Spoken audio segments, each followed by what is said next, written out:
Uma boa noite a todos. Um prazer, um privilégio para mim voltar aqui à Igreja do Iguatemi. Muito obrigado, pastor João Cancela, pelo convite. É uma honra para mim voltar a esse púlpito para a gente continuar uma série que a gente começou no ano passado.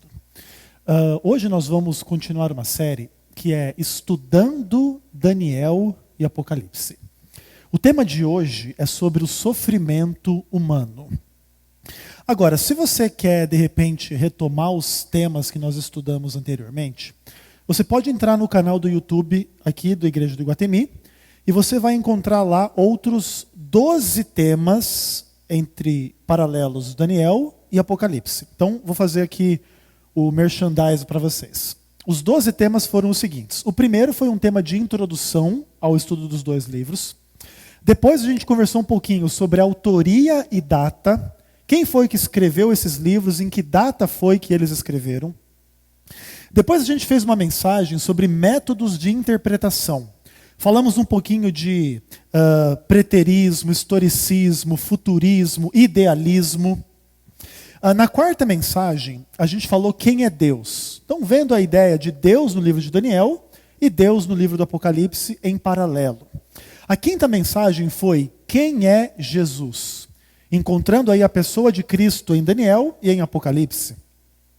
A sexta mensagem foi sobre o mundo espiritual. Falamos do Espírito Santo e dos anjos, de uma maneira geral, tanto anjos do bem quanto anjos do mal também. A sétima mensagem, falamos sobre a humanidade. Uma ideia, assim, entre aqueles que são salvos e aqueles que vão se perder. E aí falamos essas duas perspectivas nos dois livros também. O oitavo estudo foi sobre as bestas. Então falamos lá de Daniel capítulo 7, Apocalipse capítulo 13, toda aquela ideia das bestas, né? Tanto no livro de Daniel quanto do Apocalipse. E depois a gente fez uma mensagem sobre o fim do mundo. Isso foi em 2014. No ano de 2015, no comecinho do ano, eu preguei mais 3 sermões aqui sobre Daniel e Apocalipse. Preguei um sobre o tempo de angústia, nos dois livros, o fechamento da porta da graça, nos dois livros, e também o pastor Ibson estava fazendo uma série sobre a vida de oração dos personagens da Bíblia. E eu fiz um sobre a vida de oração de Daniel e João. Ok? Então esses foram os 12 temas que nós já tratamos aqui. E eu não vou retomar eles, não. Então eu vou tomar esse assunto como já explanado. Quem quiser correr atrás do prejuízo, vai para a internet e estuda lá. Hoje nós vamos estudar o tema do sofrimento humano no livro de Daniel e no livro do Apocalipse. Vocês sabem que o sofrimento é um dos maiores dilemas humanos. Um dos maiores dilemas da nossa existência. Veja bem, o mundo onde a gente conhece o amor, a paz, a alegria, o prazer e as coisas boas, é o mundo onde a gente conhece a frustração, a doença, a morte, a desgraça, a miséria. Paradoxo complicado. O mundo onde a gente vem conhecer a Deus, porque esse é o único mundo onde a gente conhece a Deus, né? O único mundo onde a gente existe, é o mundo onde a gente conhece o demônio, o diabo também.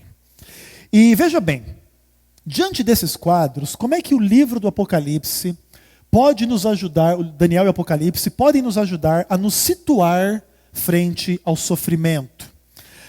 Agora entendam uma coisa, uma nota de alerta aqui. O que é o sofrimento? Acima de tudo, nós cremos que o sofrimento, ele é algo que existe dentro de um processo de morte ao qual nós estamos submetidos. Então, por exemplo, sofrimento físico, doença, deterioração e morte. Tudo isso acontece em função de que a gente não vive para sempre, mas cedo ou mais tarde a gente morre. Então, sofrimento, pelo menos na instância mais cruel dele, tem a ver com morte. E também a gente pode estender morte dos relacionamentos, morte em sentidos um pouco mais metafóricos, mas de alguma maneira morte real também. Agora sim, de onde é que vem a morte? A Bíblia diz que o salário do pecado é a morte. Então a morte vem do pecado. Agora entendam uma coisa, pecado não se explica. E não é só frase de música não, né? Tem aquela música, né? Pecado não se explica, pecado se paga. Mas isso não é só frase de música. Pecado, em última instância, é uma experiência que não se explica. Por que que Satanás, sendo perfeito, se tornou um demônio? Por que que Adão e Eva, podendo ser fiéis a Deus, tendo todas as condições, escolheram seguir a mentira de Satanás? Nada disso a gente explica. Então, em última instância, o sofrimento vem ao mundo pelo pecado e pela morte. E o pecado, que é a verdadeira raiz de tudo isso, não tem explicação, não tem justificativa. Então, da mesma maneira, a gente entende que o sofrimento não tem explicação e não tem justificativa. Eu poderia dizer aqui, por exemplo, que Deus usa o sofrimento para transformar esses males em coisas boas na vida de quem sofre. Sim, eu concordo com isso. Muitos sofrimentos nos fazem amadurecer, nos fazem crescer, transformam a nossa vida. Tem gente que só encontra Deus no sofrimento. Agora, isso não quer dizer que os fins justificam os meios. Que a gente explica o sofrimento é uma coisa muito boa, porque através disso alguém encontra com Deus ou alguém amadurece. Não. O sofrimento não tem explicação. Ele é obra do pecado e ele está dentro de um processo de morte. Ok? A gente não vai aqui dar razão ao sofrimento. A gente vai simplesmente conversar sobre o fato do sofrimento e como é que Daniel e Apocalipse podem nos ajudar nessa direção. Vamos para Daniel capítulo 1. Vamos ler os versos 1 a 4. E vamos dar uma olhadinha agora no sofrimento dos profetas. Tanto de Daniel, depois de João. E aqui a ideia vai começar a ficar muito interessante. E talvez você vai ter um olhar um pouco diferente sobre os livros de Daniel e Apocalipse no final dessa mensagem de hoje.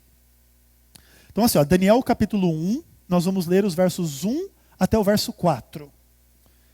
E assim eu vejo que muitos estão já com a Bíblia aberta, estão abrindo a Bíblia. E vamos orar nesse momento então, para que o estudo da palavra de Deus toque poderosamente ao nosso coração. Deus maravilhoso e eterno, obrigado porque a tua palavra está aberta diante de nós, Pai. Fala ao nosso coração pelo teu Espírito Santo. Que desapareça o instrumento humano e que a tua palavra fale ao nosso coração, em nome de Jesus. Amém. Irmãos, Daniel capítulo 1, a partir do verso 1, a Bíblia diz o seguinte. No ano 3º do reinado de Jeoaquim, rei de Judá, veio Nabucodonosor, rei da Babilônia, a Jerusalém e a sitiou. O Senhor lhe entregou nas mãos a Jeoaquim, rei de Judá, e alguns dos utensílios da casa de Deus. A estes levou-os para a terra de Sinar, para a casa do seu Deus, e os pôs na casa do tesouro do seu Deus. Disse o rei a Aspenaz, chefe dos eunucos, que trouxesse alguns dos filhos de Israel, tanto da linhagem real como dos nobres, jovens sem nenhum defeito, de boa aparência, instruídos em toda sabedoria, doutos em ciência, versados no conhecimento, e que fossem competentes para assistirem no palácio do rei e lhes ensinasse a cultura e a língua dos caldeus. Irmãos amados do meu coração, quanto sofrimento existe nesse texto aqui? Nós estamos sentados numa igreja confortável, não sei se você está sofrendo demais na tua vida, talvez sim, talvez não. Mas quanto sofrimento está incluído nesse texto aqui? Bom, acima de tudo, você tem uma situação de guerra, ok? De gente sendo presa. Olha só, quanto sofrimento existe nesse texto aqui? Você tem um jovem chamado Daniel, com os seus amigos, envolvidos numa situação política muito complicada, muito pior do que a situação no Brasil em 2015. Não querendo dizer que a situação do Brasil em 2015 é simples ou fácil, mas a situação aqui era pior, ok? E aqui você tem um rei pagão invadindo a terra do povo de Deus, ok? Você tem aqui Deus mesmo entregando o povo nas mãos desse rei pagão. Então existe um sofrimento humano, mas existe aqui uma relação rompida com Deus, uma situação complicada. E aqui ainda tem a ideia de que Daniel e os seus amigos, eles são colocados nas mãos do chefe dos eunucos. Agora sim, perdoem-me assim a redundância. Chefe dos eunucos cuida de quem? Dos eunucos, né? O que é eunuco? Precisa desenhar? Tomara que não, né? O eunuco era o homem que era castrado. Ok? Basicamente é isso. Então assim, imagine a situação, quanto sofrimento existe nesse texto aqui. Existe uma guerra, existe o povo de Deus sendo derrotado nessa guerra, existe a ira divina, existe exílio e você é feito eunuco. Um sofrimento absurdamente grande no livro de Daniel, nos seus primeiros 4 versículos. Algo muito intenso, algo muito pesado. Essa é a primeira revelação do sofrimento no livro de Daniel. Agora vamos para Apocalipse capítulo 1. Vamos dar uma olhadinha no versículo 9. Então, ok. Já vimos a introdução da ideia do sofrimento no livro de Daniel. Agora, vamos dar uma olhadinha como é que a Bíblia apresenta o sofrimento no livro do Apocalipse. Primeiramente da parte do próprio João. E aqui a ideia é interessante. Capítulo 1, versículo 9, João fala assim: Eu, João, irmão vosso e companheiro na tribulação, no reino e na perseverança em Jesus, achei-me na ilha de Patmos por causa da palavra de Deus e do testemunho de Jesus. Quanto sofrimento existe nesse texto aqui? João fala que ele é nosso irmão na tribulação. E tribulação não é aquilo que a gente gosta de viver, não. Tribulação não é sinônimo de sombra e água fresca. Tribulação é problema, é dificuldade, é perseguição. E quando ele fala que ele está, achei-me em Patmos, talvez a linguagem para você seja estranha, mas é como para nós ele dissesse, achei-me em Alcatraz. Tu sabe do que ele está falando, certo? Achei-me na prisão, ok?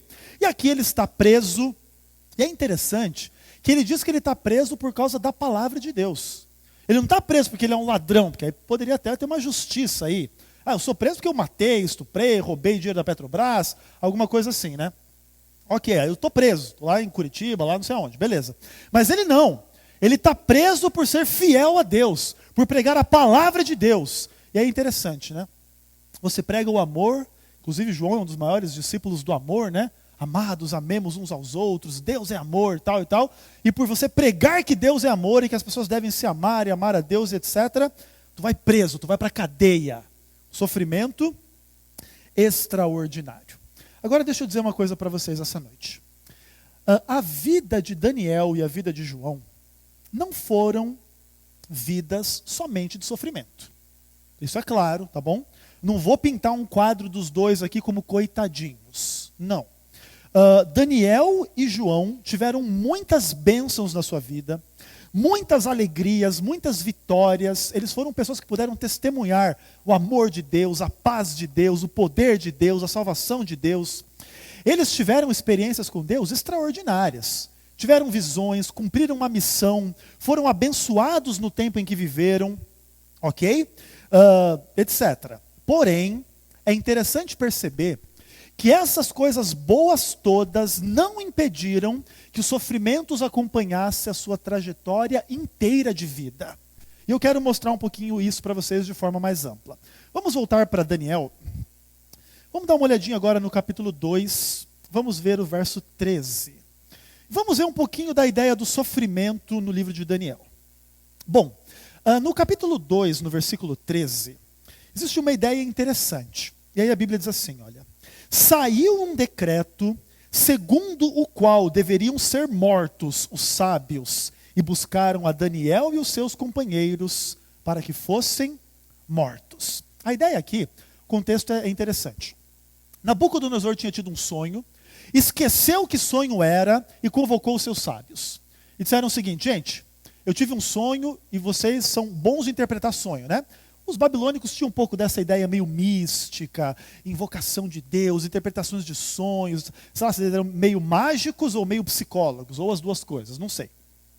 Mas o fato é que eles supunham que eles tinham esses poderes de repente, interpretar os sonhos, e premonição, e profecia. E Daniel diz, e Nabucodonosor diz, ok, vocês têm esse poder? Vem para mim então. Eu tive um sonho essa noite, eu quero que vocês digam para mim a interpretação do sonho. Aí os magos, ok, rei. Diz para nós o sonho, a gente conta a interpretação. Não, vocês não estão entendendo. Eu quero que você me conte o sonho que eu tive, e aí eu vou saber que se você contar o sonho que eu tive, sem eu te contar, você vai me dizer, e eu vou confiar na tua interpretação. E aí o povo começa a ficar desesperado. Mas, rei, veja bem, a gente interpreta sonho, a gente não adivinha que sonho que é. Não, é o seguinte, galera, se vocês não disserem para mim que sonho que é a interpretação, eu vou mandar matar todo mundo. E aí, obviamente, ninguém conseguia fazer o que o rei queria. E aí o verso 13. Saiu o decreto para Daniel morrer e os seus amigos também. Por quê? Porque eles estavam no grupo dos sábios da Babilônia. Estavam junto com eles lá. Agora, interessante, né? Daniel vai ser morto pela incompetência desse povo pagão aí. O sofrimento dele, né? Você já conhece a história, você sabe que Deus vai dar o sonho para Daniel, vai dar a interpretação, ele vai se livrar daquilo. Mas Daniel não sabia disso. Eles vão orar para pedir misericórdia ao Deus do céu, para se livrar, para Deus mostrar o sonho e a interpretação. E se Deus não faz esse milagre por eles, vai o quê? Vai morrer todo mundo. E o sofrimento, a angústia. Interessante, né? Bacana. Outra coisa, capítulo 6, verso 16. O que diz lá? A palavra do Senhor diz assim: Então o rei ordenou que trouxessem Daniel e o lançassem na cova dos leões. Bom, Daniel na cova dos leões é uma história interessantíssima também, né? E a gente conta a história para criança, né? Aí a gente pinta aquele desenhinho, olha, e o menininho lá, o Daniel foi jogado na cova dos leões, os leões ficaram bonitinhos com ele, depois ele foi livrado. Para nós é uma historinha de criança. Agora, ser jogado numa cova de leões não deve ser algo muito agradável, não. E não só pelo cheiro, mas também pela perspectiva de um animal feroz começar a arrancar um bracinho, depois arranca uma perninha, a mordidinha aqui na barriga, e a hora que você vê, aí você vai encontrar com o Papai do Céu, né? Basicamente é isso. Então veja bem, da mesma maneira, o sofrimento está envolvido aqui. E outra, o contexto é interessante. Ele é preso porque ele está orando. Ele é preso porque ele está buscando a Deus. E fizeram uma armadilha política para ele cair. Sofrimento, perseguição, complicação. História complicada. O que mais? Capítulo 7, verso 28. Olha só o que ele diz aí. E depois, aí ele tem aquela visão extraordinária dos 4 animais que saíram do mar e etc. Muito parecida com Apocalipse 13. E aí diz assim, ó, aqui terminou o assunto. Quanto a mim, Daniel, os meus pensamentos muito me perturbaram, e o meu rosto sem palideceu, mas guardei estas coisas no coração. Daniel tem uma situação mental pesada, né? Ele está perturbado, ele está pálido, ele está triste, ele está precisando de uma boa psicóloga, né? Sofrimento mental, angústia, por aquela visão que ele tem, que ele não consegue entender. No capítulo 8, versículo 27, isso piora. Aí ele tem uma outra visão e diz assim: eu, Daniel, enfraqueci, estive enfermo alguns dias, então me levantei e tratei dos negócios do rei. Espantava-me com a visão e não havia quem a entendesse. O camarada está doente, está fraco, e quando ele ainda acorda, ele está atordoado, que ele não entende aquela visão extraordinária que ele teve, um sofrimento imenso, inclusive. Parte dessa razão do sofrimento dele é porque o que acontece? Ele esperava que o cativeiro de Babilônia estivesse no fim, né? No fim dos 70 anos lá de que Jeremias tinha profetizado, o povo ia voltar de Babilônia para Israel e ia dar tudo certo. E aí Deus dá uma visão para ele que esse sofrimento ia durar 2.300 anos. Aí ele fica maluco, ele fica doente, ele diz: mas Senhor, eu estou achando que está acabando o sofrimento e você está me mostrando milhares de anos de sofrimento. E ele fica doente de ver, de vislumbrar o sofrimento do povo de Deus, né? E aí no contexto de Daniel 7:8, se fala da perseguição do chifre pequeno, que muitos seriam mortos e tal, e etc. Situação muito pesada. Sofrimento imenso acontecendo no livro de Daniel. Capítulo 10, versos 7 a 9. Dá uma olhadinha aí. Ele diz assim: só eu, Daniel, tive aquela visão. Os homens que estavam comigo nada viram. Não obstante, caiu sobre eles grande temor, fugiram e se esconderam. Fiquei, pois, eu só, e contemplei esta grande visão, e não restou em mim força. O meu rosto mudou de cor, se desfigurou, e não retive força alguma. Contudo, ouvi a voz as suas palavras, e ouvindo-a cair sem sentido, rosto por terra. Ele vai ter uma visão, e ele vai ter esse tipo de reação, sem força, o seu rosto muda de cor. Não é igual o Michael Jackson que mudou de cor não, viu gente? Foi na hora ali só. Que mais? Ouviu as suas palavras, cair sem sentido por terra e etc. E tal. Então vejam bem. A gente brinca, mas o livro de Daniel, você percebe o livro inteiro envolvido em grande sofrimento. Sofrimento da parte do profeta, sofrimento da parte do povo de Deus. Você percebe esse padrão bem claro. Não sei se você já tinha percebido o livro de Daniel sobre essa ótica. Agora vamos lá para Apocalipse, capítulo 1, verso 17. Será que a gente consegue encontrar uma estrutura paralela a essa no último livro da Bíblia? Toda essa série que eu tenho feito com vocês tem buscado justamente mostrar como que o livro de Daniel e Apocalipse eles caminham juntos. Então, como que você encontra esses mesmos temas, claro, de perspectivas diferentes. Um é Daniel lá no Antigo Testamento, o outro é João aqui no Novo Testamento, mas eles partilham de alguma maneira experiências em comum. E será que a gente encontra essa experiência de sofrimento lá da época de Daniel? Aqui na época de João também? Vamos dar uma olhadinha. Capítulo 1, verso 17, a Bíblia diz assim, João falando, né? Quando eu o vi, falando de Jesus, quando eu via Jesus, caí a seus pés como morto. É mais ou menos a mesma situação de Daniel em capítulo 10. Ele tem uma visão celestial e ele cai no chão como se ele estivesse morto. Dá uma olhadinha no capítulo 5, versos 1 a 4. Esse é um texto interessante para falar do sofrimento pelo qual João passa no livro do Apocalipse. E acho que é um dos exemplos mais interessantes. E a Bíblia diz assim: vi na mão direita daquele que estava sentado no trono um livro escrito por dentro e por fora, de todo selado com 7 selos. Vi também um anjo forte que proclamava em grande voz: quem é digno de abrir o livro e de desatar os selos? Ora, nem no céu, nem sobre a terra, nem debaixo da terra, ninguém podia abrir o livro, nem mesmo olhar para ele. Eu chorava muito, porque ninguém foi achado digno de abrir o livro, nem mesmo de olhar para ele. Daniel não. João está tendo uma visão extraordinária, ele vê o trono de Deus, os anjos louvando, uma coisa fantástica. E de repente ele chama a atenção para um livro estranho, escrito por dentro e por fora, selado com 7 selos. E aí ele vê um anjo muito forte, um anjo poderoso, chegando e dizendo: ó, ninguém pode nem olhar para esse livro, ninguém pode nem chegar perto desse livro, ninguém pode abrir esse livro. E o João, cara, se tu é um anjão forte desse jeito aí, se tu não consegue, quem vai conseguir? E ele, em resposta a essa impossibilidade de alguém abrir esse livro, ele começa a sofrer. E ele chorava muito. Interessante a ideia, né? Claro. Depois a Bíblia vai dizer que o Cordeiro de Deus, aquele que morreu por nós, é digno de abrir os selos do livro. E aí é o livro da história humana, e aí a gente sabe o que vai acontecer depois. Agora o que mais? Capítulo 10, versos 8 a 11. Você tem mais aí uma ideia do sofrimento no livro do Apocalipse, da parte de João. E aqui a Bíblia diz assim, irmãos: a voz que ouvi vinda do céu estava de novo falando comigo e disse: vai, toma o livro que se acha aberto na mão do anjo, em pé sobre o mar e sobre a terra. Fui, pois, ao anjo, dizendo-lhe que me desse o livrinho. Então ele me falou: toma-o e devora-o. Certamente será amargo no teu estômago, mas na tua boca será doce como mel. Tomei o livrinho da mão do anjo e o devorei. Na minha boca era doce como mel. Quando, porém, o comi, meu estômago ficou amargo. Então me disseram: é necessário ainda que profetizeis a respeito de muitos povos, nações, línguas e reis. Muito interessante, né? A experiência de algo gostoso na boca que se torna ruim no estômago, né? Se torna amargo, algo que te faz mal.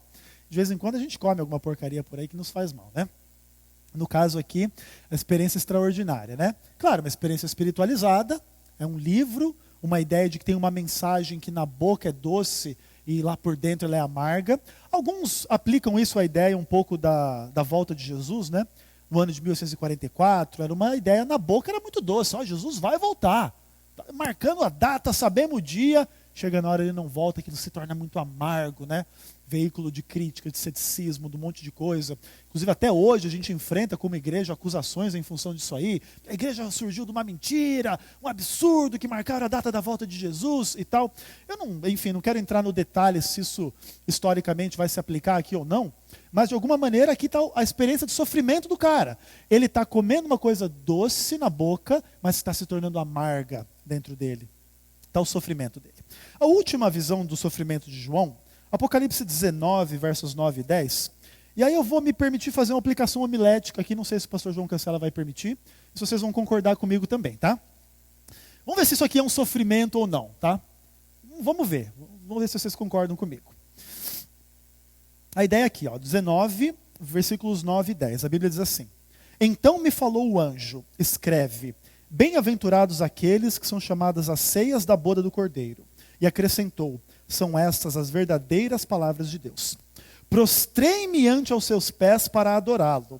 Ele, porém, me disse, vê, não faças isso. Sou conservo teu e dos teus irmãos, que mantém o testemunho de Jesus. Adora a Deus, pois o testemunho de Jesus é o espírito da profecia. Eu acho que é um sofrimento grande tu ter que escrever um livro e dizer que tu pisa na bola dessa natureza aqui, ó. Extraordinário isso aqui. Camarada, o que ele está fazendo aqui? Ele recebe essa visão do anjo. Inclusive, o anjo aqui do Apocalipse está desde o versículo 1 lá, né? A visão de Jesus Cristo que Deus lhe deu para mostrar a seus servos as coisas que em breve devem acontecer e que por intermédio do seu anjo notificou o seu servo João. Então o anjo está no livro inteiro mostrando essa visão extraordinária para ele, ok? Então ele está vendo esse anjo, conversando com ele, de repente é esse anjo que ele vê lá que não consegue abrir o selo, é o anjo que está mostrando toda a visão para ele, a Nova Jerusalém, pá, tudo belezinha. Chega uma hora que essa visão é tão avalaçadora, é tão grande, é tão extraordinária, que ele cai na besteira, ele já ajoelha e já adora o anjo. Ele diz, opa, o anjo já chega, irmão, nós somos amigos, nós somos conservos, nós estamos juntos, adora somente a Deus. É vergonhoso tu ter que contar os seus pecados. Aí a igreja vai estudar esse livro 2000 anos, vai ver lá que você pisou na bola, né? Na comissão da igreja ali pisou na bola e ninguém fica sabendo, né? Mas o João aqui pisou na bola na comissão do Apocalipse e o mundo inteiro ficou sabendo que ele pisou na bola. Agora veja bem, não sei se você acha que isso é um sofrimento ou não. Na minha opinião, é um sofrimento, é meio vergonhoso, né? Você ter que contar os seus pecados. De qualquer maneira, é um sofrimento que acaba tendo um resultado bom, né? O livro de Tiago diz que a gente confessa os nossos pecados uns para os outros, nós somos perdoados, né? A gente às vezes peca publicamente, a gente reconhece publicamente, somos humanos e não precisamos maquiar a realidade. Deus conhece o nosso coração, é um sofrimento você ter que admitir? É, mas dos males o menor, né? Admitir que erra é um dos males o menor. Agora sim, gente, para a gente terminar, eu queria dizer uma coisa para você. Até aqui, a gente viu uma mensagem assim, interessante, na minha opinião, de que o sofrimento acompanha a experiência daqueles que são fiéis a Deus. Ponto. E eu acho que essa é uma coisa muito valiosa. Existe um pouco de uma certa ilusão dentro do mundo de que quem serve a Deus está imune aos problemas e dificuldades. Existem igrejas construídas com base nessa ideia. Eu lembro inclusive de uma, né, que dizia lá, vem aqui na igreja e você vai ganhar um selo de proteção espiritual. Aí você coloca no seu carro, você está imune a sequestro, a doença, tal, não sei o quê. As pessoas acham que seguir com Deus é estar escudado do sofrimento. Mas não estudaram a Bíblia mesmo, né? Eles estão dizendo que você não vai ser jogado na cova dos leões, Daniel foi. Tu não vai ter um defeito, um problema. João teve, todo mundo teve. E não é uma vez. Você percebe o padrão do sofrimento acompanhando o quê? A trajetória inteira. Inclusive, morreram, acho que deve sofrer um pouco para morrer. Então, enfim, do começo ao fim tu está sofrendo. Não tem outro caminho. O mundo é assim. A gente não explica o sofrimento, tá? A gente não dá razão ao sofrimento. Mas a gente sabe que ele existe, ele é real. Agora, a gente está falando do sofrimento do povo de Deus. Será que o povo não de Deus também não sofre? E Daniel e Apocalipse nos dão duas visões interessantes para a gente terminar. Lição de casa, se você quiser, uma lição de casa para você. Daniel capítulo 4 conta uma história de Nabucodonosor. E diz que ele estava muito engrandecido, que ele era um rei poderoso, ele era tipo Barack Obama. Aí Deus chegou para ele e mandou um juiz. Tu vai comer grama igual boi. Você aprender que quem manda sou eu. E aí ele sofre essa doença, uma doença meio estranha, enigmática e tal.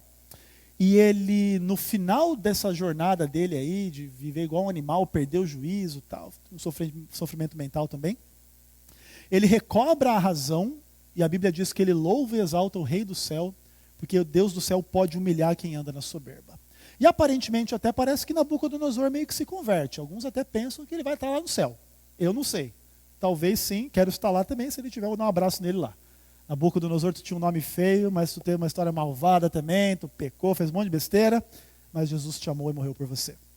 De qualquer maneira, independentemente disso, aparentemente, de fato, o sofrimento ele pode se tornar um veículo do quê? De arrependimento, de amadurecimento, de uma ideia de que, de repente, sem esse sofrimento, o pecado ninguém se arrepende. Inclusive, talvez, sem explicar o sofrimento, essa seja uma das razões que a gente vislumbra que Deus permitiu o sofrimento. A gente não dá razão ao sofrimento, como a gente não dá razão ao pecado. Mas assim, se o pecado não trouxesse sofrimento, quem ia se arrepender? Com o sofrimento, já tem gente que não se arrepende, e eu termino com isso. Por exemplo, um dos textos mais tristes do Apocalipse está no capítulo 9, versículos 20 e 21, quando a Bíblia diz assim, os outros homens que não foram mortos por esses flagelos, não se arrependeram das obras das suas mãos, deixando de adorar os demônios, os ídolos de prata, cobre, pedra e pau, que não podem ver, nem ouvir, nem andar. Nem ainda se arrependeram dos seus assassínios, feitiçarias, prostituição ou dos seus furtos. Enquanto lá em Daniel, o sofrimento de Nabucodonosor é um veículo dele se arrepender e reconhecer o Deus verdadeiro, aqui no livro do Apocalipse tem gente que sofre a maldição do pecado e não se arrepende. Porque o sexo é melhor, é prostituição, porque o furto, o dinheiro é melhor, é furto, é lucro, assassinato, feitiçaria. As pessoas têm prazer em coisas tão baixas, coisas tão ridículas, coisas tão pequenas. E mesmo sofrendo em consequência dessas coisas, não se arrependem. Imagina um camarada que vive uma vida de promiscuidade, pega um vírus da AIDS, e ainda assim consegue não se arrepender. Tão poderoso às vezes é a experiência do pecado, de que as pessoas conseguem não olhar para a sua consciência, para o seu coração, para a sua história e perceber quão ruim é o pecado, todo o sofrimento que ele causou para nós. Para a gente terminar, como é que é a nossa relação com o sofrimento? Nenhum de nós está imune a sofrer. E a gente tem que amadurecer em relação a certas ideias. Não é porque a gente ama e adora Deus e segue o Deus verdadeiro que a gente está imune a problemas de saúde, financeiros, familiares, mentais, pessoais. Essa não é a realidade, nem na minha vida, nem na sua, nem na de ninguém. Não foi na dos profetas, não foi nem na do próprio Cristo. Então acabou essa ilusão que vida com Deus é vida sem sofrimento. Agora, uma ideia importante. Deus nos dará força para vencer todo qualquer sofrimento, para passar por ele e para superar ele. Entenda o seguinte, na hora que a gente está sofrendo, de fato as coisas parecem não fazer muito sentido. De qualquer maneira, sempre passa, tudo vai passar. Ah, mas Ezequiel, se eu pegar um câncer horrível e morrer? Morrer, né? Passou, né? Eu te garanto que depois que morrer, passou. Deve ser horrível morrer de câncer. Ano passado, estava trabalhando na Rádio Novo Tempo, acompanhei os últimos momentos, uns 2 meses, de uma ouvinte da rádio que estava com câncer no seio, e ela veio a falecer. Então, assim, uma coisa ruim, você vê a angústia da pessoa, aquela coisa crescendo dentro dela, era tumor aqui, era tumor por dentro, uma coisa horrorosa. Mas hoje ela está sofrendo? Não, eu posso estar sofrendo mais que ela agora do que ela. Ela não está sofrendo nada. Então vejam bem, o sofrimento é terrível enquanto você vive ele, mas ele passa. João e Daniel sofreram pra caramba. Sofreram angústia mental, doença, problema, prisão, perseguição, morreram. Mas, tanto a Daniel quanto a João foi prometido a ressurreição e uma vida eterna sem dor e sem pecado para sempre. Então o sofrimento não vai existir para sempre. Então vejam bem, o sofrimento é um problema de quando? Do agora. Mas agora passa. Tudo isso aqui vai passar. Mas quem fizer a vontade de Deus vai permanecer para sempre. Por isso a gente não dá explicação para o sofrimento. A gente não diz louvado seja o sofrimento, porque eu estou amadurecendo, estou crescendo, estou me arrependendo. Não, a gente não louva o sofrimento. A gente sofre, a gente passa por ele. Mas a gente sabe que Deus tem algo além dele para cada um de nós e é lá que a gente quer chegar. Nós cremos que é lá onde Deus quer nos conduzir. O resto é resto e o resto é passageiro. Agora uma coisa é importante. O pecado traz o sofrimento. A gente tem que olhar para o pecado para entender o sofrimento. E não permitir que de maneira nenhuma o prazer que o pecado possa trazer, o lucro que o pecado possa trazer, nos impeça de reconhecer o sofrimento como realmente uma marca de algo que a gente não quer na nossa vida. E uma coisa eu te garanto, Você não consegue ter o pecado sem ter o sofrimento. O pecado traz o sofrimento. Não tem como escapar dessa lógica. Todos nós pecamos, todos nós sofremos. Agora, ainda assim, Deus usa os nossos sofrimentos para nos trazer arrependimento. E eu espero que nessa noite, se alguém estiver sofrendo, que não use esse sofrimento para se revoltar contra Deus, para questionar Deus, para brigar com Ele, mas que use esse sofrimento para questionar o pecado, para se revoltar contra o pecado. E se você fizer isso, eu te garanto que mais cedo ou mais tarde o seu sofrimento vai acabar e você vai viver sem pecado e sem sofrer para todo sempre em nome do Senhor Jesus, tá bom? Irmãos, eu não sei quais são os tipos de sofrimento que vocês podem estar passando nesse momento. Eu estou passando por um sofrimento bem interessante. Falta aí perto de um mês para o meu casamento. E chega nessa hora, irmãos, preocupação com dinheiro, com data, com não sei o quê, um monte de coisa, estresse com a menina, não tem o que fazer. Agora, claro, é um sofrimento bom, né? Óbvio, né? Sofrimento que envolve-se aí, claro, tem ansiedade, tem preocupação, tem problema financeiro, tem um monte de coisa, beleza. Mas é um sofrimento que no final está num contexto maior, de um amor, de uma fé, de uma missão, de um chamado, de uma decisão. Assim, vamos olhar para os nossos sofrimentos dentro desse contexto mais amplo também. Tem um chamado aí, tem uma história aí, tem uma razão aí. Mesmo que a gente não dê justificativa nenhuma. O sofrimento é uma obra do pecado. O pecado não tem explicação. Sofrimento não tem explicação. Mas ainda assim, Deus usa o sofrimento e permite o sofrimento para que haja arrependimento, para que a gente veja a seriedade da vida, para que a gente não brinque com o pecado e, acima de tudo, já para nos colocar a mensagem da esperança. O sofrimento está acabando porque Jesus está voltando. Isso é o mais importante. Entender que Jesus vai voltar e tudo isso que hoje é real de sofrimento, de miséria, de doença, de frustração, de todo tipo de maldade e pecado que traz, né, na nossa vida o sofrimento, vai ser passado eternamente, enterrado e esquecido para todo sempre. E que assim seja. Portanto, se você passa algum sofrimento nesse momento, não busque explicação. Em última instância, ele não tem explicação. Mas busque colocar isso nas mãos de Deus para que Ele transforme uma maldição em bênção e que você possa, no final das contas, louvar a Deus, apesar dos sofrimentos que possam existir na sua vida. Nós vamos terminar agora louvando o nome do Senhor. E enquanto o grupo se coloca para colocar, vamos nos colocar em pé e vamos fazer uma oração final.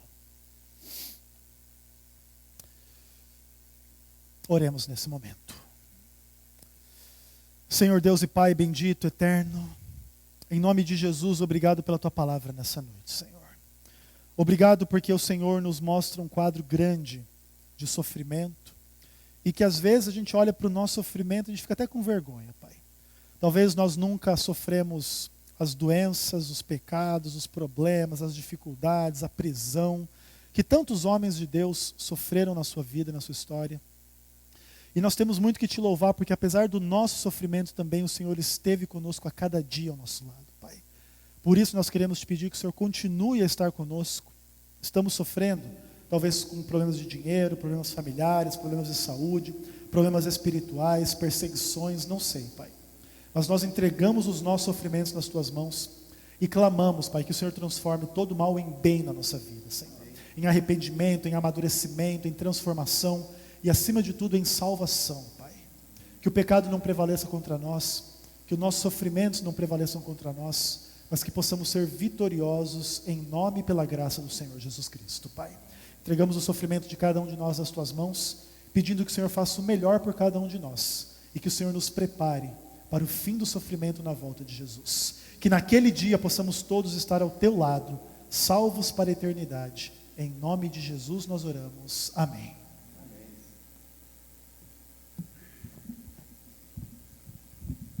Que você tenha uma excelente semana e que você não saia desta igreja, deste local, sem ter a convicção de pedir no seu coração que Ele permaneça contigo. E é sobre este tema que nós queremos louvar. Pedir para que Jesus Cristo permaneça na minha vida. Se Ele não está na sua vida, peça poder a Ele. Louve conosco.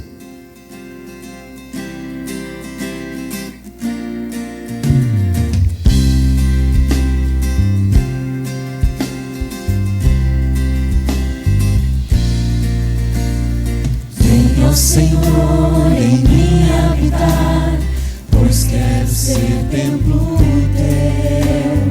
Quando eu sair deste lugar, que Jesus permaneça em mim. Permaneça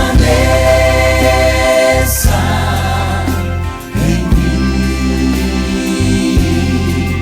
Permaneça em mim. Permaneça em mim, meu Senhor. Permaneça em mim. Venha, Senhor, em mim habitar, pois quero ser templo teu. Quando eu sair deste lugar, que Jesus permaneça em mim. Permaneça em mim. Permaneça em mim. Permaneça em mim, meu Senhor. Permaneça em mim. Diga a Ele. Permaneça em mim. Permaneça em mim.